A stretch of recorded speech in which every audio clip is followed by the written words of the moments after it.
The ward was an unflinching shade of hospital green, the washed-out, chalky colour that Leon had only ever seen in movies. Hospitals, in his admittedly limited experience, were supposed to be a crumbly yellow or a stark modern white, and this one was both, at least on the outside.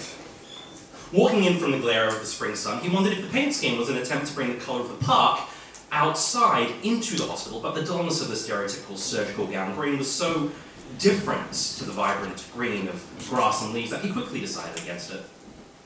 Stereotypical. Leon suppressed a shudder at the word.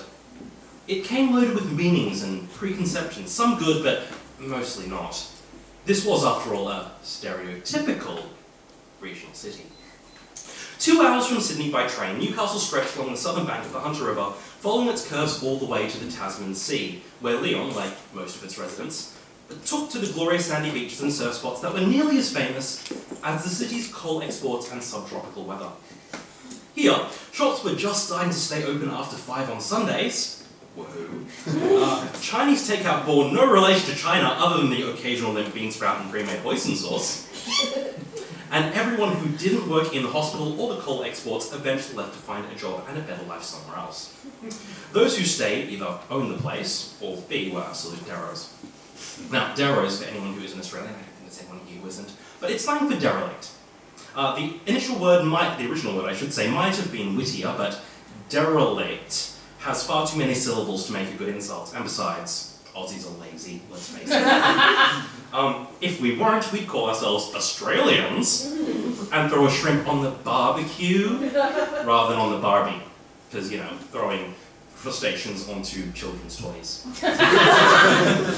Anyway, Leon was honest enough to admit that that particular judgment was probably a little bit unfair, especially given Chrissy's parents' successful B&B in the eastern end of town. But after going out on that first Saturday night to the Great Northern Hotel and hearing the drunken jeers of bogans driving around the deserted streets in battered utes of muck brown or faded blue, he too now repeated the mantra that had been passed down from student to new student over the years at the university. When you go out at night, don't make eye contact with the locals. Interestingly, this phrase was never used to refer to the locals that went to the university. Whether that says more about the locals or the students using the phrase is a question best left to individual judgment. The University of Newcastle, of course, was a haven for those fleeing even smaller-minded country towns, those who found the whole notion of city living just that little bit terrifying, or those who couldn't afford, or didn't get into, the big city campuses of Sydney or Melbourne, not Perth. And Leon had found university life freeing, a mass of thoughtful people willing to live and let live, or at least celebrate diversity. It was at university that he first felt comfortable enough to come out, at university where he first kissed a guy, at university where he met Chrissy, the first person who accepted him, rather, for exactly who he was, or Christina, if she was meeting a boy on a serious date. Then the rumours had begun circulating. He's where? Hospital. What happened? Last I heard, 7 broken bones, internal injuries, and a coma. I thought he was just going to get blood. Well, that sounds like a big night out going on. Oh my god, are you talking about Kim Kardashian? Have you seen the photos? What? No, we're talking about Rook. Rook was invited to Kim Kardashian's party. Oh my god, that is like so... No, Rook was gay bash. Rook's gay? No way, I dated that bastard. You're saying he drew stick the entire time? Wait, is he like famous or something?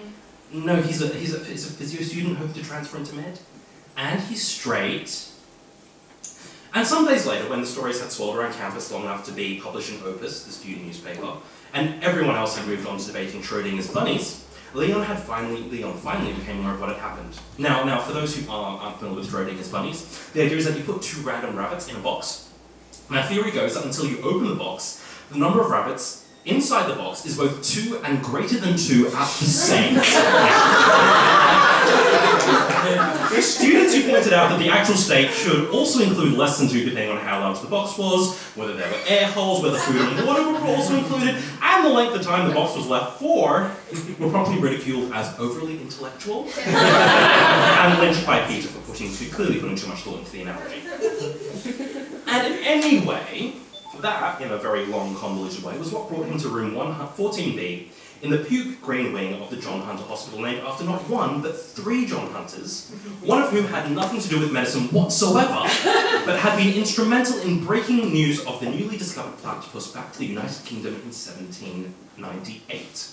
A feat achieved by sending back a sketch of a live animal and the dead pelt of the first one to ever be encountered by humans. Now, the notion that indigenous Australian people who had lived in harmony with the harsh environment of Australia for untold centuries somehow counted as people didn't really become fashionable until 1967. The room was what Leon had been expecting. For starters, it was mostly bare, with 2 ward beds empty and a third containing the limp figure of an aging matron, a thin white cotton sheet doing very little to conceal her bulk. Leon focused his gaze on the furthest corner of the room where a yellow privacy curtain had been drawn back, allowing sunlight from the nearby window to play over the unmoving figure in the 4th hospital bed. The bed was large to Leon's eyes, and the patient it contained looked a bit like a child in comparison, even though Leon knew Rook to be at least 6 inches taller than himself. The bedsheets were tucked around the recumbent figure, still neat and crisp as if they'd been fitted around his body. Obviously, coma patients didn't move much. An unused tray table and a soft chair upholstered in the poo brown that had been ever so popular in the 1950s, or some other decade before Leon's birth, sat slightly off to one side, a bunch of wilted flowers on the bedside table and a small stack of get well cards, the only personal touches in the otherwise institutional space. Leon would have expected a scrunched tissue or an indented cushion or something, anything, to indicate the presence of parents, but apparently they lived far out in the middle of whoop whoop. Now, this is another example of Australian slang, which I'm sure we're all familiar with. It politely translates to anyone who isn't to the back of beyond rather, and less politely is bumfuck nowhere, but probably less bum and more sheep.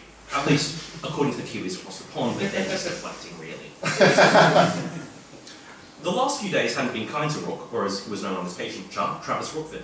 The left side of his face was still swollen and bruised, the skin lacerated with a myriad of cuts that, according to to newspaper sources, had been inflicted by a smashed bottle. One source said that Rook was lucky not to have lost an eye.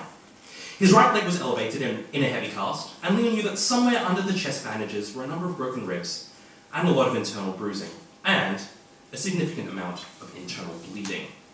And exactly what happens after that, you will have to find out.